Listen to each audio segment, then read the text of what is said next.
Sekuat-kuatnya kamu memegang seseorang, kalau memang dia bukan jodohmu, dia akan pergi.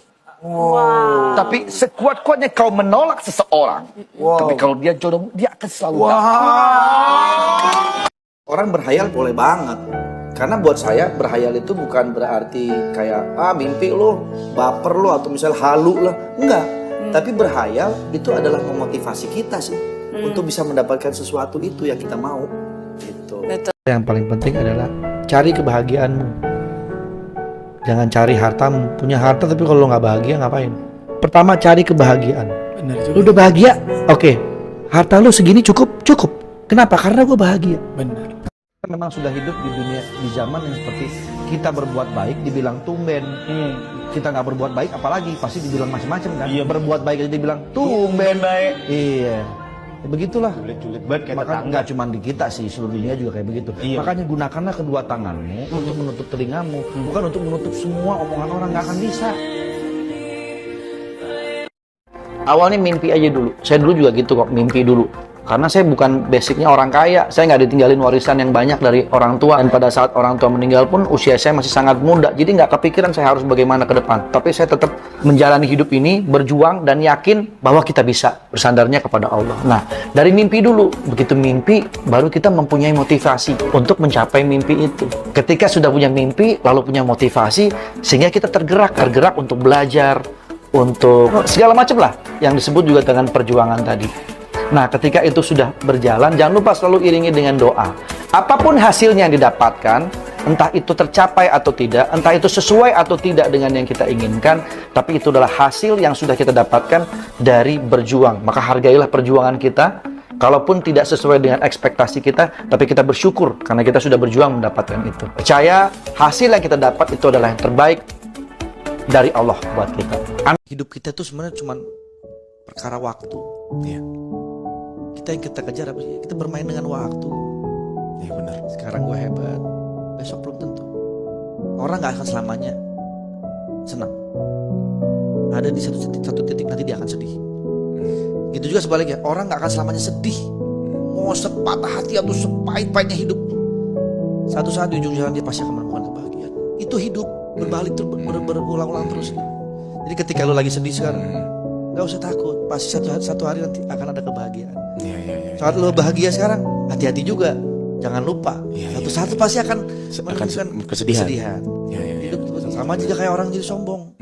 Jangan lu sombong, satu saat kesombongan lu habis, lu jadi orang yang akan terhina. Bisa jadi kebalikan lu hidup. Iya. Jadi ketika lu lagi hebat, jangan deh sombong. Dalam rumah tangga itu, istilahnya suami istri bagaikan sepasang sepatu. Dia tidak akan bisa menyatu, tapi justru saling berjalan beriringan untuk mencapai sebuah tujuan.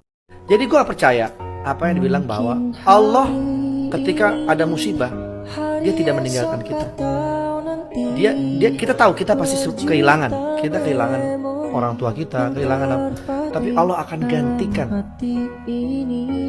yang lebih baik. Dalam arti misalnya kesedihan kita digantikan menjadi kebahagiaan. Di hidup ini itu semuanya perjuangan. Tidak ada yang tidak berjuang. Walaupun kita sudah berada sekalipun, tetap harus berjuang. Ya tadi, menjaga, merawat, karena ini semua titipan. Nah, merawat, menjaga apa yang Allah kasih ini kan juga perjuangan juga. Ya begitulah hidup ya. Kita tidak pernah berhenti untuk terus berkarya, tidak pernah berhenti untuk terus berjuang. Dan semua yang kita lakukan, sekali lagi, yakinlah apa yang kita lakukan ini adalah ibadah. Nah, kalau udah basicnya ibadah, intinya adalah menyenangkan orang, bermanfaat untuk orang banyak, bisa menjadi sesuatu, insya Allah itu jadi berkah. Dan yakin nggak akan putus gitu. Dalam mencapai sebuah cita-cita, nggak usah takut, wah nanti gue bisa nggak ya, wah nanti gue bisa nggak ya. Awalnya mimpi aja dulu. Saya dulu juga gitu kok, mimpi dulu. Gue tanya, orang-orang kalau berjanji sama pasangannya sehidup semati, artinya begitu udah mati, udah lo kelar, nggak ketemu lagi. Tapi kalau sehidup sesurga, hidup lu bareng-bareng, di surga juga nanti bareng-bareng. Yang penting nyokap bokap gue tuh selalu mengajarkan, meminta itu jangan harus selalu dikabulkan. Jadi harus usaha. Usahanya apa? Buktikan misalnya ya Nilai bagus, standar lah kayak gitu. Ya kayak misalnya udah satu hari amit-amit ya, kita kan masih akan menghadapi tua. Iya. Sekarang kalau bisa ketika kita sudah pensiun, tapi kita masih bisa bermanfaat buat orang. Itu. Contohnya macam-macam lah, misalnya karya-karya kita kah, atau kita bisa menjadi motivasi orang Iya. untuk seperti itulah.